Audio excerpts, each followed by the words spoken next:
एक मिनट बोलो, वापस बोलो, वापस बोलो, नाम बोलो अपना। विनोद कुमार। हाँ पिताजी का नाम किशनलाल जी माता का नाम शारदाबाई। जी शारदाबाई राम दात्या परिवार से है। जी। रामपुरा मेरा ननिहाल है। अब अपने भाइयों का नाम बताइए, और हम 4 भाई हैं। क्या क्या नाम है? सबसे बड़ा कारूलाल है, उससे छोटा मैं हूँ। मेरे से छोटा एक दिलीप कुमार है, दिलीप कुमार से छोटा एक पवन कुमार। कारूलाल की पत्नी कहाँ से है? कारूलाल की पत्नी का एक्सपायर हो गई है वो कहाँ से थे? वो वहाँ पर चैनपुरा आसिन बदनौर के पास। अच्छा, आशीन बदनौर। हाँ, और मैं से छोटा वाला है, उसकी मिसेज वहाँ की देलवाड़ा के पास गाँव बेरनकोट थी जी। और मैं उससे छोटे जो पवन कुमार है उसकी मिसेज है दामनिया, जो आप पहले जाके टेंडा परिवार जी जी वहाँ से सुरेश जी की लड़की जी। उनसे शादी कर। अच्छा, मतलब आपके और रिश्तेदारी मेरी सबसे बड़ी सिस्टर है जो प्रतापगढ़ शादी कर रखी। और जवाई जी का नाम क्या है? जम्मे जी का नाम दिलीप जी गोजा है। दिलीप जी गोजा। और वो क्या करते हैं? वो तो ये गाड़ी के मतलब कंडक्टर गाड़ी में। सर ये बताइए, दिलीप जी गोजा का रेजिडेंस कहाँ है प्रतापगढ़ में? कहाँ रहते हैं? नाकोड़ा नगर में रहते हैं, अनोर रोड पे नाकोड़ा नगर। अर्नोल नगर में रोड पे रोड नाकोड़ा नगर। नागौर नगर। अब सर मुझे बताइए, आप अपने इस गांव के अंदर दमामियों की कौन कौन सी गोत्र है?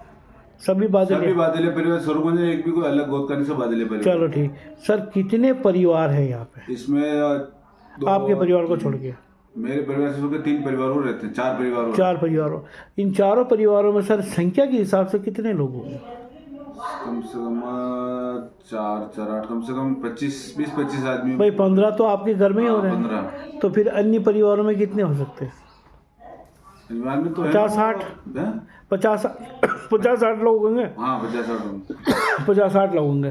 तो बस सर मुझे ये बताइए, जैसे ये स्वरूपगंज है, इस स्वरूपगंज के अलावा ये पास में दामनिया के अलावा कौन से गांव है जहाँ दमामी रहता है? पास में 8-10 किलोमीटर में। 8-10 किलोमीटर चिताखेड़ा मध्य प्रदेश है। चीताखेड़ा वो पास में 8-12 किलोमीटर पड़ता है। बस तो बरखेड़ा से रास्ता निकलता है। बरखेड़ा से निकलता है। और सालडी तो होगा, छोटी सालडी। हाँ हो गया।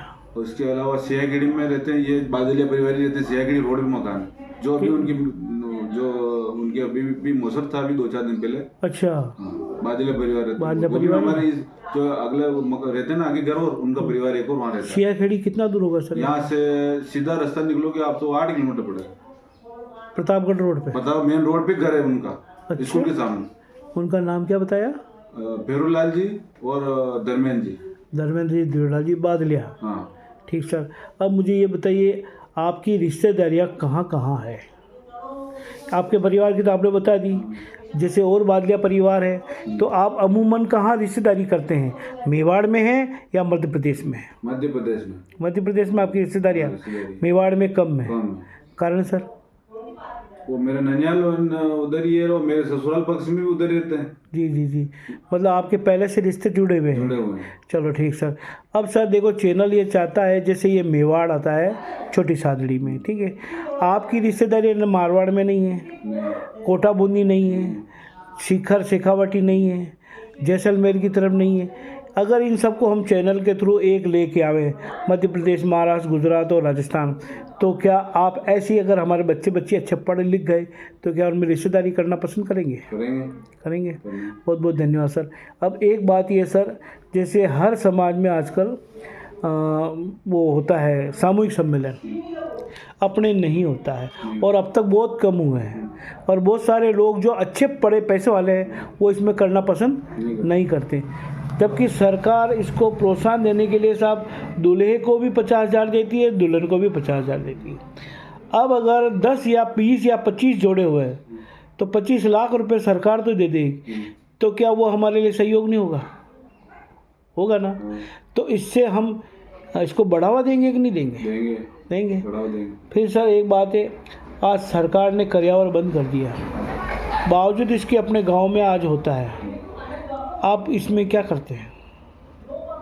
कर्यावर में साथ हैं आप, समाज के साथ जो करेगी हम उसमें तैयार हैं। तो समाज तो कर रहा है और आप भी कर रहे हैं। जैसे अभी आपने बताया, अभी पास में सियाखेड़ी में भी हुआ है, तो वहाँ पे कर्यावर किया, लोग इकट्ठे हुए, ठीक है सर। क्या करते हैं उसमें? 5 मीठे, 1 मीठे, 2 मीठे, क्या है? 2-3 मीठे करते हैं, 2 मीठे करते हैं, 2-3 मीठे करते हैं, और लेन बांटते हैं? नहीं, लेन नहीं बांटते। कपड़े कपड़े लेते भी बंद है। बंद है? कपड़े तो सिर्फ ननियाल पक्ष के लेते हैं। अच्छा, ये हमारी इधर एक तो ससुराल, एक ननियाल, ननियाल, बस दो ही है इसके सर? अलावा सब जो उसमें वो 100 रुपये 200 रुपये लिखना है जी वो लिखवा देते हैं। ठीक है। बाकी- नूत होती है? No system. नूत में क्या लिमिट क्या है? लिमिट शुरू से 100 से स्टार्ट है। उसके बाद आपकी कोई लिमिट नहीं? 200 दो 500 दो 1000 तो वो आपकी मर्जी। अच्छा, कोई प्रतिस्पर्धा तो नहीं है? नहीं, मतलब अपनी इच्छा से, स्वेच्छा से आपकी करते इच्छा हैं? से जो भी देना चाहो, आपको उसको 50,000 भी देना चाहते हो परिवार को, ठीक तो है, भी आप दे सकते दे हैं। सकते हैं। ये तो बहुत अच्छी बात है। सर मैं आपसे एक निवेदन करना चाह रहा हूँ। अपने यहाँ चित्तौड़ के अंदर 4 संप्रदाय हैं दमामी समाज के, जो अभी भी अधूरी है। एक चीज़ तो इतनी है साहब, हमारे इस पूरे राजस्थान में किसी भी जिले को इतनी बड़ी ज़मीन नहीं दी होगी जितनी चित्तौड़ को दी है।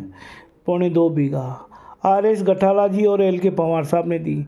आज हमने उस ज़मीन के ऊपर कब्जा तो कर लिया है, पर बावजूद इसके 17 फीट ज़मीन अभी भी छूटी हुई है। अगर इसको ऐसे ही छोड़ देंगे तो लोग कब्जा कर लेंगे, ठीक है। तो हम इस संबंध में, जैसे मैंने अपनी एक राय रखी है कि प्रति एक व्यक्ति रोज़ का 10 से 15 रुपये और महीने के 500 रुपये यदि समाज के नाम दान करता है, और हम अगर यहाँ पे 30 से 50 हज़ार लोग हैं, तो वो अगर सभी मिलकर देते हैं तो यानी कि 25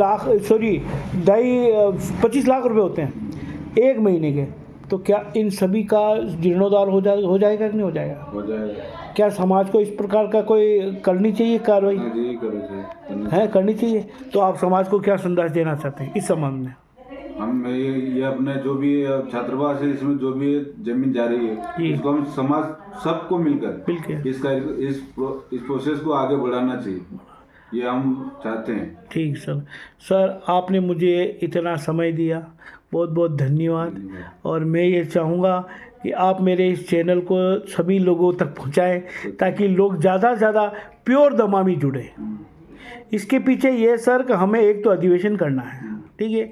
हमारे 2 विधायक हैं, उनके ऊपर दबाव डालना है कि हमें middle school, secondary school, senior secondary school, college, विश्वविद्यालय सब में संगीत की पोस्ट दे, और हमारे लोगों को, चाहे वो तबला बजाता हो, चाहे वो ढोलक बजाता हो, वो उनको नौकरी दे और उनको शिक्षक बनाए।